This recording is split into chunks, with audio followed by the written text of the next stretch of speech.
Cold Beer here. Welcome everybody to another podcast of Cold Beer here. I'm Matthew Jaware here with Tilly. What's going on, buddy? Yep, another day, another dollar. Making it through the week and trying to make it through a gas shortage. Yeah, so I don't know that we have that here. It's so weird. I haven't seen it. I've seen all of the buzz. I just haven't. I think all of the places I've driven by have had gas. At least they look like they do. And it probably some of it depends on where you are in relation to ports that could bring in gas as well, because it was just a gas. Yeah. Apparently, the Colonial. I couldn't even tell you Colonial like gas pipeline got ransomwared. I saw. Yeah, I and saw that. got shut Just- down. So they said just about a another- week, and it'll be back in good service. So we'll see. We'll see if that's Just true. another roll of the dice in the professional adult game of Jumanji that has been going on for the last 15 months. It's not one thing; it's another. It's always got to be something. What are you going to do? So what I do is I drink beer, and Clearly, I do too. so that's what I'm doing right now. I'm really drinking one of the globe's finest Weihenstaphaner And he's got the big bottle. I've got the little 12 ounce because I couldn't find the big bottle. So y'all are gonna have to. the big hef, not Hugh Hefner. Shout out to Hugh, but the Hefeweissen from Weihenstaphaner, which is obviously most folks who are in beer know, but probably many don't. They're the oldest consistently running brewery on planet Earth. Almost 1,000 years. I think it's like. I think it was 1040 was when they. Yeah, since 1040, since how long they've been in continuous production of some sort. Yeah, it's an incredible story. Obviously, monastery brewery, Benedictine monks, beer in churches. The story is literally thousands of years old. So it's pretty awesome they're still around. If Bay Cannon can be around even just 100 years from now, y'all would have done really well. But imagine almost 1,000 years from now, and yeah, I mean it's pretty incredible. I mean the beers, there's probably some luck involved, but at the end of the day, the beers that they make are incredibly good. Yeah, and that will always give you a fighting chance if you're making a good product. It doesn't mean that you're going to make it, because I'm sure there's a ton of really, really good beers that you and I have never had. Oh, I'm sure, and it's disappointing every time I think about it. But when history does bring us something like this, it's great. Obviously, we did Guinness not long ago, another one, but that they are a mere baby when it comes to time in making beer on Earth. Yeah, in comparison, they're way behind. Well, I don't know if I've mentioned. I probably have at some point on this. We've only done a few episodes at this point, so you'd think I would remember the things I've mentioned, but I did work at a craft beer bar, and I've been drinking craft beer for a long time, and this has long been one of my favorite beers, but also just my go-to beer when I can't figure out what I'm trying to drink. And so it became a beer that I suggested a lot working at the craft beer bar to people who aren't used to craft beer or just anything outside of like the normal macro beers. It played really well. And unfortunately, it's 12-ounce bottle instead of the 16.9 half liter bottle, but it was always fun to pour because you would do it like that to a certain level, and then you would roll it to get the yeast out of the bottom, and then you would pour it into the top, and it would make like the most perfect pour. Unfortunately, I got the little 12 ouncer, so it doesn't work quite as well, but one of these times I'll just do a little side video and show y'all what I'm talking about, because it was always a lot of fun to pour into the good half-liter cool. bottles.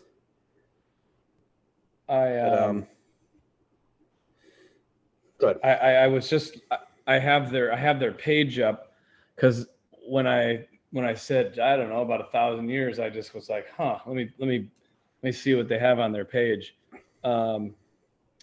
and this is what comes up when you get to they got like a historical timeline on here, which is just incredible.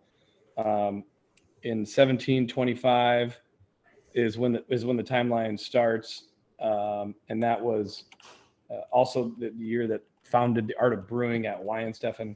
And then 768, there was the first historical reference to hops being used at Weihenstaphaner, and that was in the year 768. They said there was a hop garden in the vicinity. That's pretty neat. 955. Now, this is the paragraph.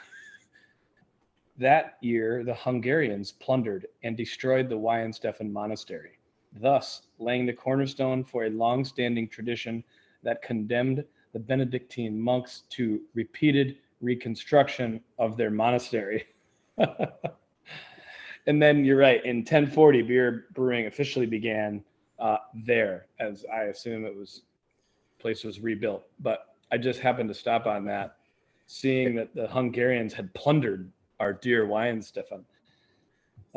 Somebody should seek some back pay for all the time missed. Yeah, I mean, this isn't even making great beer.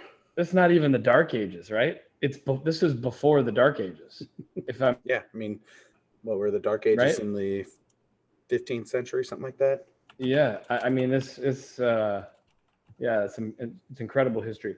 The beer reflects. This would have been, let's see, Dark Ages. It was said 10th and 11th century, so would have been in that time frame where they started back up again, at least.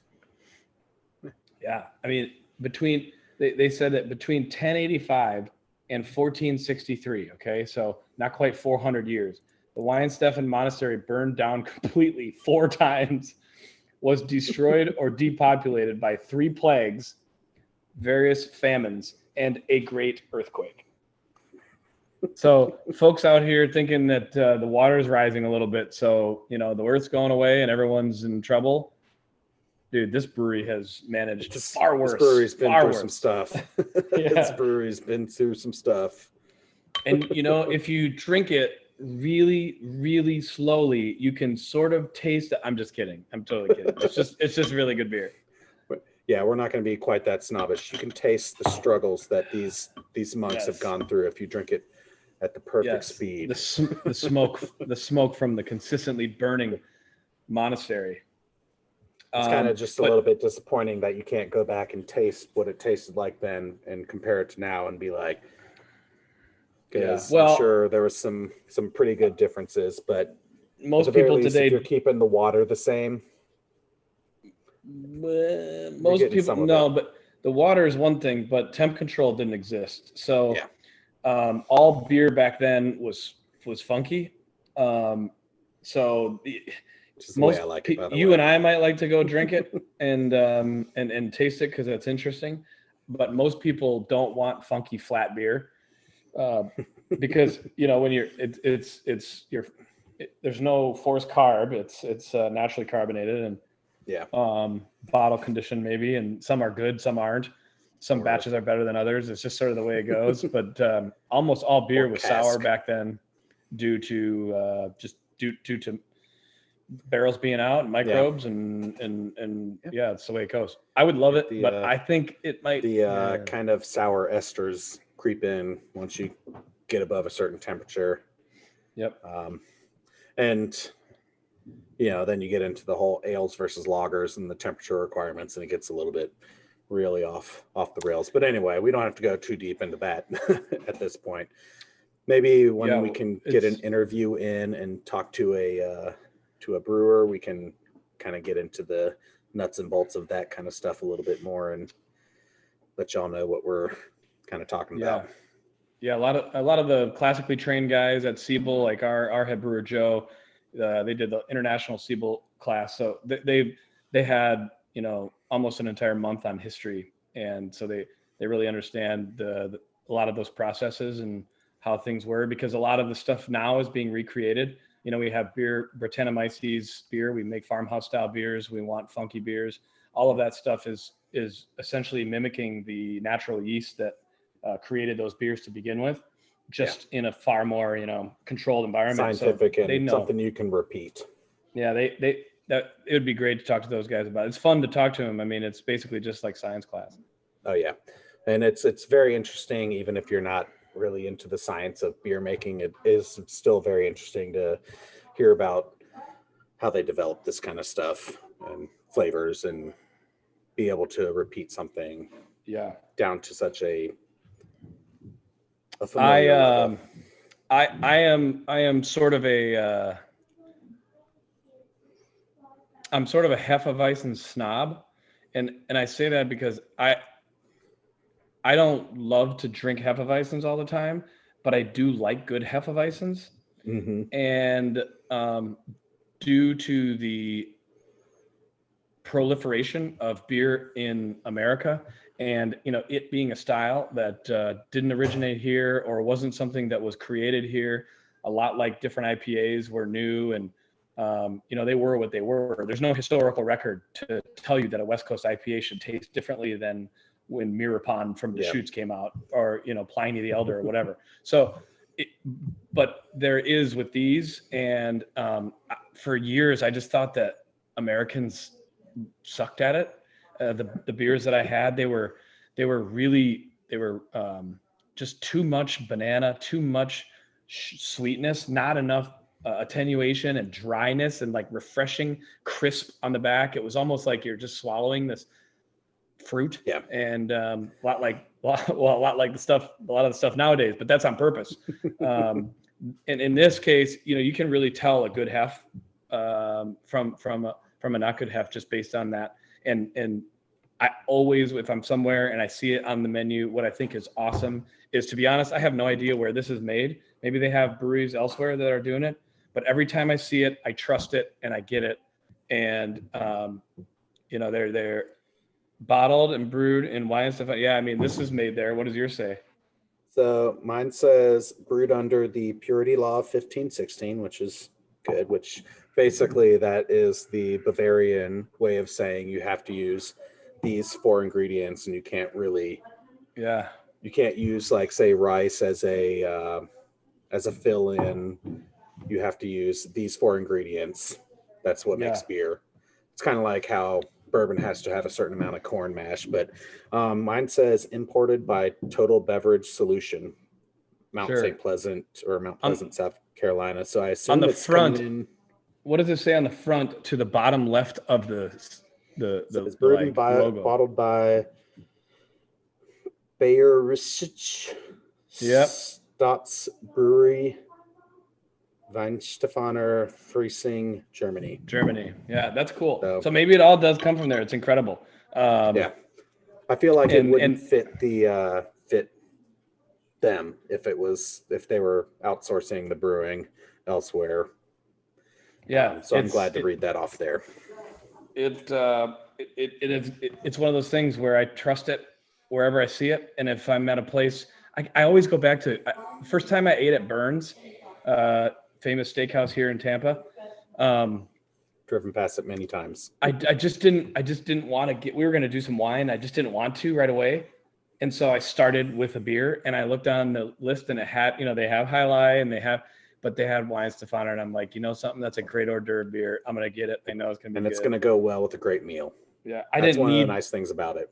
Well, yeah, I just had it more for hors d'oeuvres, you know, like just taste it's a nice, like a nice light white wine. I just didn't want an IPA for a salad and shit like that, you know. But yeah, it's a great beer. I recommend, and they make lagers. They make incredible lagers. They make good beer. I recommend people, if they're swinging by and they, you know, they love craft beer and they tend to buy local, that if you can find the Weihenstaphaner on the shelf, grab a couple. It's you know, it's a great drink, easy drinking. Something I discovered today, they actually can them in 16-ounce tall boy cans now. Interesting. I had I never bet seen they're that not. before. I bet they're not. I bet they're 16. What the hell? 16 16.2 or 16.9 is the 16.9? half liter. I'd have to go down and look because I bought a 4-pack because I may have to shotgun one of them and just Yeah. see what that feels like. But let's get into tasting it real quick so we can kind of give you all our thoughts on it. We've already given you a lot of thoughts on it, I understand. Yeah. But Yeah. for the Yeah. actual beer part, 5.5%. Yep. Most important for a beer, always give it a good smell because you drink and eat with your eyes, but also your nose, and it's just as important as taste.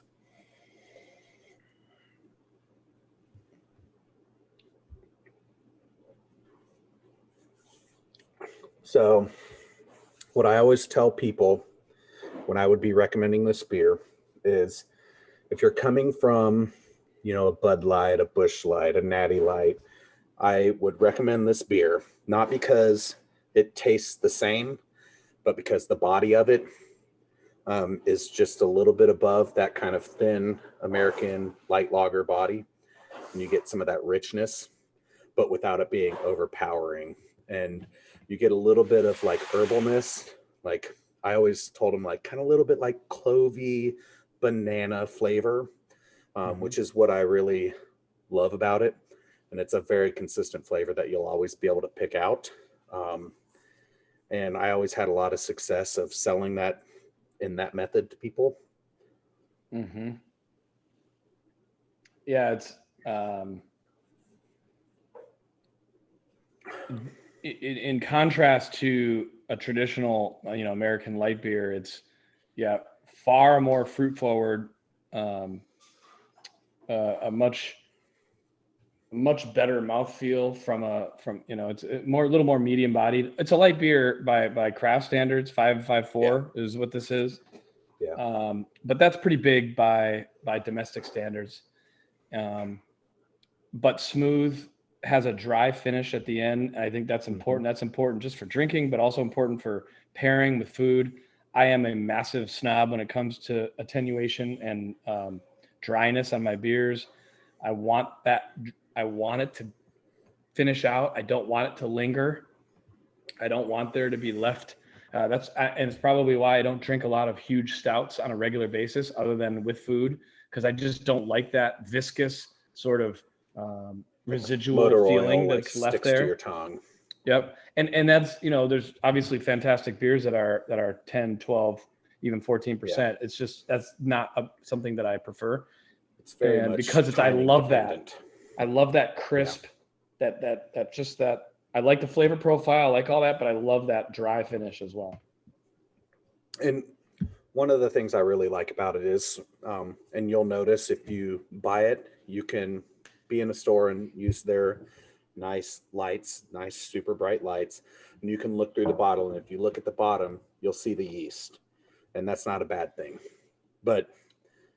And that's what I was trying to tell you. If I had the big bottle and I could do like how we were taught to pour it, and then you get down to where there's just this little bit on the bottom, and you kind of spin the bottle, both to agitate the remainder of the beer and get the yeast up off the bottom and pour it in. It's a very yeasty beer, and I love that kind of flavor profile. So don't be turned off if you see a little bit of yeast. Most beers would have that, except it's mostly filtered out at some point in the process, unless it's supposed to be there, and in which case they'll leave it. But it's not a bad thing. The yeast is not harmful for you, and if it's kind of just integrated into the beer, it adds a lot to the body and the flavor of the beer. So it's there for you to say thank you for making this beer so great, because it's really that's the big time player. Yeah. The yeast is the quarterback, put it that way. If that makes sense for you guys. All these parts. I mean, if you got a superstar running back, you got some hops. If you got a big time D lineman, that's your malt bill. But yeast makes the beer, man.